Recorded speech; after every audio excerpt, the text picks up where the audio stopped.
Colleagues గురించి చెప్పమంటే అంటే బెల్లంకొండ శ్రీనివాస్ అలాగే నారా రోహిత్. అంటే యాక్చువల్గా సురేష్ మీ బ్యానర్లో వాళ్ళ ఫాదర్ మీ బ్యానర్లో వర్క్ చేసి ఉన్నారు. సో ఆటోమేటిక్గా మీకు ర్యాప్ ఉండి ఉంటుంది. అలాగే రోహిత్ టీడీపీ గవర్నమెంట్లో ఆ అటాచ్మెంట్ ఒకే ఊరు. ఒకే ఊరు. సో వీళ్ళతో ఎలా ఆ బాండింగ్ అనేది ఎలా ఉంది? అంటే సినిమాకు ముందు ఎలా, సినిమా తర్వాత ఎలా?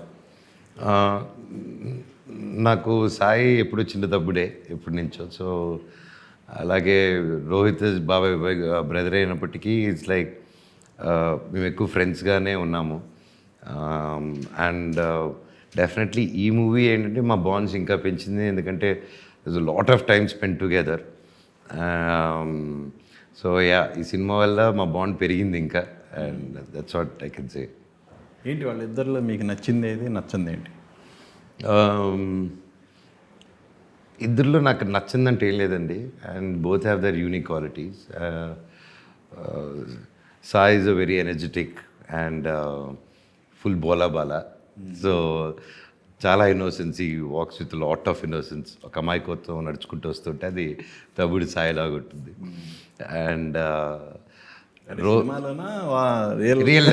రియల్ లైఫే చెప్తున్నా నేను. అండ్ మీరు అడిగింది రియల్ లైఫే కదా, సినిమా క్యారెక్టర్ అడిగి ఏదైనా చెప్పొచ్చు.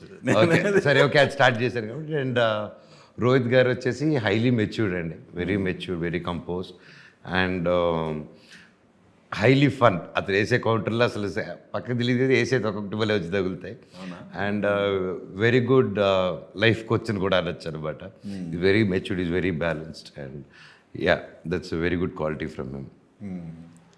బ్యాడ్ క్వాలిటీ ఏంటంటే నా మీద ఎక్కువ కౌంటర్లు వేస్తూ ఉంటాడు. ఎవరు?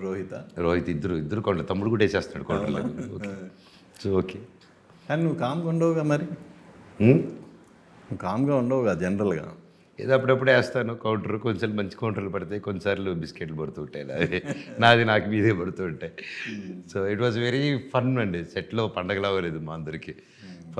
చేసింది బాగా సీరియస్ సినిమా చేసిన, హై ఎమోషన్ చేసిన, it was like lot of fun in the set అనమాట.